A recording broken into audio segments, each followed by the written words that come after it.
Welcome to the Chiller Training Outline Activities Part 2. In this session, we will guide you through creating effective and customized training plans for chiller equipment, ensuring operational excellence and minimal downtime.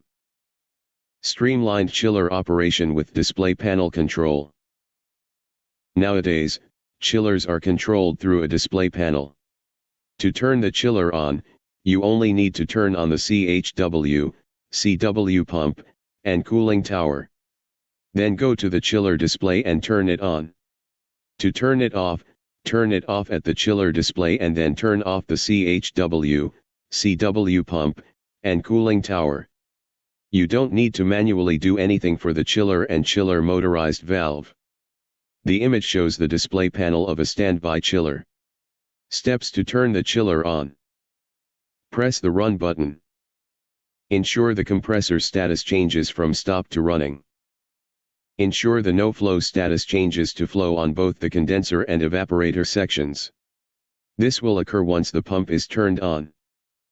Note, the no-flow status will change only once the pump starts. The image shows a screenshot of a control panel for an HVAC system. The system is currently in a stopped state, indicated by the stopped label on the compressor and the red stopped label on the control panel. The image highlights a button labeled Auto which is recommended to be pressed, along with a yellow arrow pointing to it. This suggests that the user should press the Auto button to start the HVAC system. The control panel also displays various readings and settings related to the HVAC system, including temperature, pressure, and flow rate. The image shows a control panel for a Trane HVAC system. The system is currently in auto mode, which means it is automatically regulating the temperature and humidity. The compressor is currently stopped and the active current unit sequence is 100%. The evaporator leaving water temperature is 57.9 degrees Fahrenheit.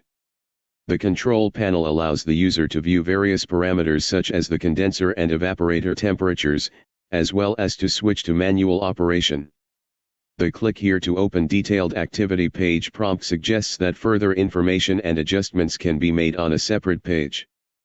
The image shows a chiller control panel indicating that the chiller is currently in auto mode, and it is waiting for evaporator water flow to start.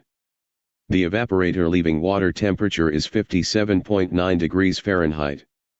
The setpoint source for the chiller is set to front panel. The control panel has options for auto and stop, but the current status is in auto mode. The image shows a chiller display indicating the chiller is waiting to start. The chiller is waiting for condenser water flow and establishing lube pressure. The temperature is 57.9 degrees Fahrenheit. The pressure readings are 27.03 psid and 12.00 psid. The display is in auto mode, indicating that the chiller is operating automatically. The chiller is currently in a standby mode, waiting to start. The evaporator leaving water temperature is at 57.9 degrees Fahrenheit. The setpoint source is being controlled from the front panel. The system is in automatic control mode. Pre-lubrication is running for 59 seconds, ensuring smooth operation before startup. Currently, the chiller is waiting for condenser water flow to initiate the cooling cycle. The image shows a screen from a chiller unit. It is displaying that pre-lubrication has been completed, the chiller is turning on, and the compressor is starting. The temperature is shown to be 60.0 degrees Fahrenheit. The screen indicates that the chiller unit has successfully completed its pre-lubrication process, signaling that it is now ready to operate. As the chiller powers on, the compressor begins its startup sequence, and the current temperature reading is displayed at 60.0 degrees Fahrenheit, suggesting that the unit is in the initial stages of its cooling cycle. The image shows a screen capture from a chiller system control panel. It displays the following information: the compressor is running, the chiller is operating, and the current evaporator leaving water temperature is 60.1 degrees Fahrenheit. The setpoint source is currently set to EFP, with the chiller operating in auto mode. The image also shows a button to move back to the previous screen and a button to return home. The chiller is currently running in auto mode, which means it's automatically adjusting based on system demands. The evaporator leaving water temperature is at 59.8 degrees Fahrenheit, while the condenser leaving water temperature is at 78.8 degrees Fahrenheit. The oil differential pressure is showing 23.14 psid, which is well within the normal operating range. The motor is operating at an average current of 37.8%, indicating it's running efficiently. The purge top-level mode is set to adaptive, allowing the system to adjust itself for optimal performance. And lastly, the active current line setpoint is at 100%, ensuring the system is delivering the full necessary power to maintain operation. The image shows a panel of a duty chiller with the title turning off at the top. The display panel has a digital readout that shows the temperature and other parameters. The current status of the compressor is running. There is a button that says stop and a diagram of the chiller unit on the right side of the screen. On the right side of the image, there is a text overlay saying display panel of duty chiller. This indicates that the image is a display of a chiller unit that is in the process of being turned off. The image is of a control panel for a piece of equipment that has a variety of readings on it. The readings include temperatures for leaving water, compressor pressure, motor current, and entering water. The panel has a large button labeled stop which the caption says to press. There are other buttons on the panel as well such as auto, purge and adaptive. The readings suggest that the system is currently running and at normal operating temperature. This image shows a close-up of a screen from a chiller unit, presumably a large HVAC system. The screen displays a message asking the user to confirm that they want to stop the chiller. The message is, "Are you sure you want to stop the chiller?" There are two buttons on the screen, confirm and no. A yellow circle is drawn around the confirm button, and the text press confirm is at the bottom of the screen. The image shows a control panel for a chiller with two options for initiating a shutdown. The first option is immediate shutdown, which interrupts a normal shutdown sequence and stops the compressor immediately. The second option is cancel shutdown, which returns the chiller to normal operation. The panel also displays that the chiller is currently in preparing shutdown mode, with 24.1% completion of the shutdown sequence. The chiller is also actively closing its inlet guide vanes, IGV, and is in local stop mode. The image shows a screen from a chiller control system, likely a cooling system. The user can choose to shut down the system immediately or cancel the shutdown. The screen also shows the chiller's operating modes when it's shutting down, and the timings for the different stages, including the evaporator pump off delay, post-lubrication time, and the local stop. The image provides information about the system's current state and how the user can interact with it. The image shows a control panel for a Trane HVAC unit. The control panel displays various operating parameters such as compressor status, temperature, and pressure readings.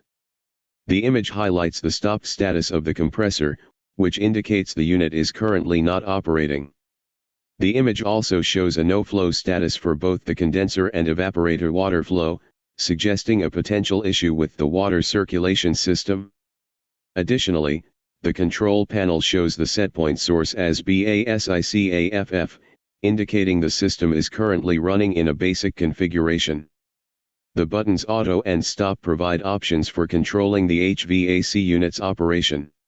For seasonal startup, several preliminary checks are essential. First, all drain valves must be closed to prevent leaks. Then, fill the cooling tower and condenser water line, ensuring there's sufficient water for proper heat exchange. Air vents should be closed to avoid airlock, which can disrupt water flow and heat transfer. Open the evaporator circuit valves and apply lubrication to all movable linkages to ensure smooth operation. After these checks, initiate the daily startup sequence, readying the chiller for regular operation. During seasonal shutdown, go through a sequence to prepare the chiller for an extended offline period.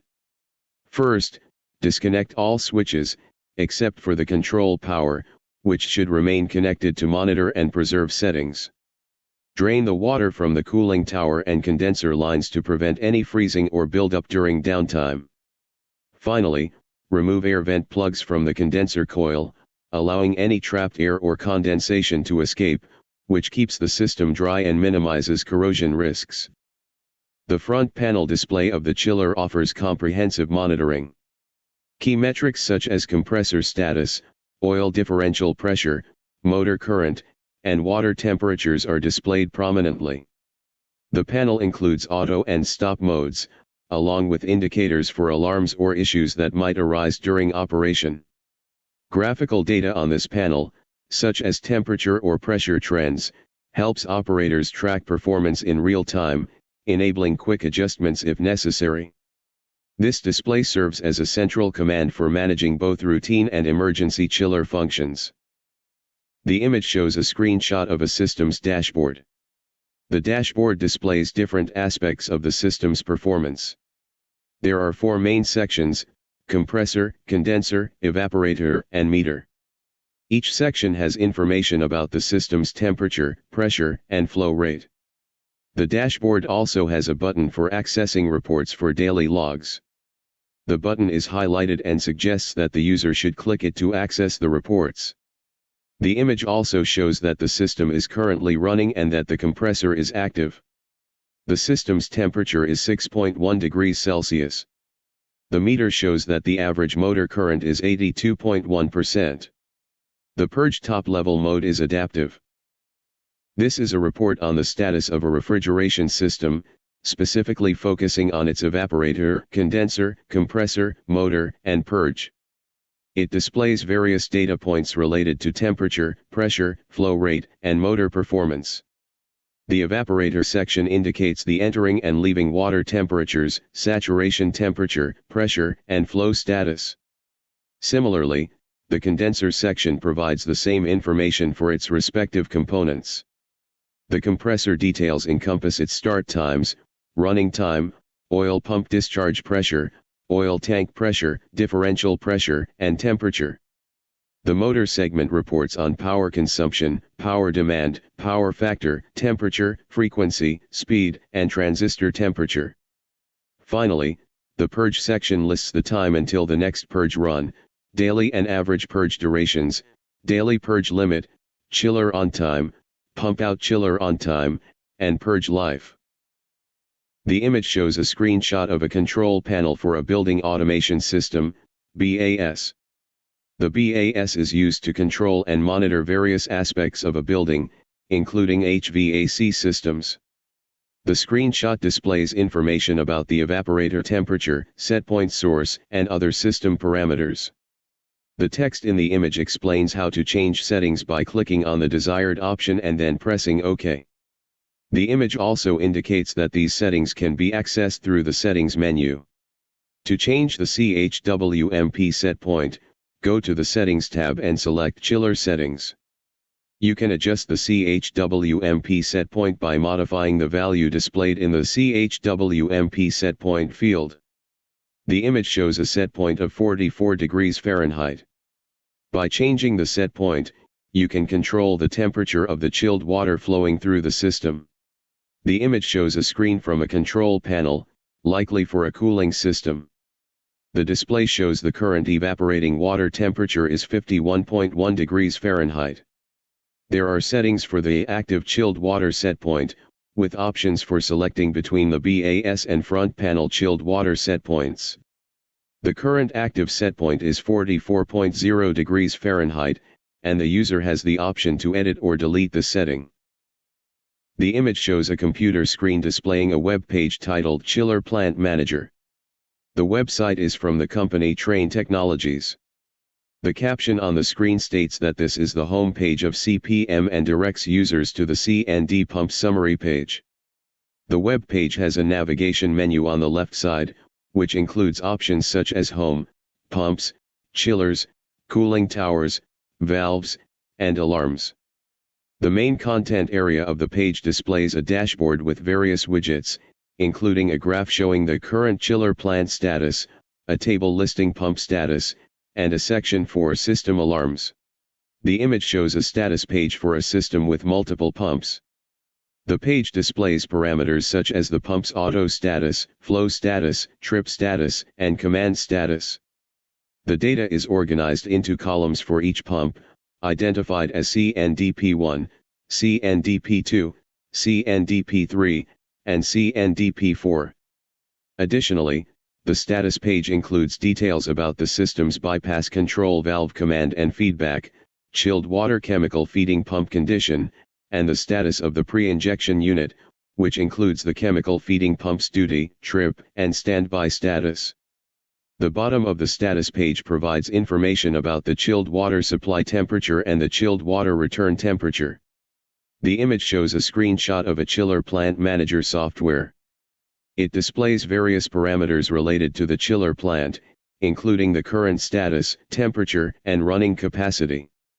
The user interface allows for switching between manual mode and auto mode, providing control over the chiller plant operation. The system provides real-time updates on the chiller plant status and performance metrics. The text box highlights the conditions and criteria under which the chiller plant will enter auto mode. The image shows a screenshot of a chiller plant manager software. The software has a list of chillers, and each chiller has a set of options, such as mark available, reset chiller failure, stop, chiller off, auto, chiller in run mode that can be selected. The user can select a chiller from the list, and then choose an action for that chiller. This allows the user to manage the chillers in the plant and ensure that they are operating efficiently. This is a screenshot of a chiller plant management system interface. It provides data on the current state and settings of the plant, including the chilled water supply temperature, system chilled water return temperature, and plant type. The current function section contains questions about the system's behavior, while Chiller Solutions provides information on the expected chiller response. The sensors table displays detailed information on each chiller in the system, including their running mode, chiller water setpoint, outlet water temperature, running capacity, availability, order failures, and interventions needed. This is a screenshot of a summary page for C&D pumps. The page displays various parameters for each pump, including pump auto station, pump proof of flow status, pump trip status, pump flow failure status, pump auto commence status, pump VFD speed reference, pump VFD speed feedback, pump manual decoupling override, pump sequence number, and pump failure reset. The pump status is displayed in red, green, and yellow colors to represent hand-off, auto, start, stop, normal, off, etc. The image shows a chiller unit and displays its operational parameters. The chiller has a power consumption of 0.8 kW and is running at a load of 0%. The evaporator and condenser details show the water temperatures, saturated refrigerant pressure, and flow switch status. The compressor details show the number of starts, total runtime, head discharge temperature, oil temperature, and low and high side oil pressure. The motor details show the current and voltage of the three phases. The purge details show the purge 24-hour purpose and regenerating solenoid valve. The common chiller points display the chilled water supply temperature, chilled water return temperature, and chilled water set point. Thank you for joining us on this journey through Chiller Training Outline Activities Part 2. We hope this course has provided you with valuable insights, practical knowledge, and a deeper understanding of the key concepts and processes that drive efficient chiller training outline activities. The upcoming topic is Chiller Training Outline Activities Part 3.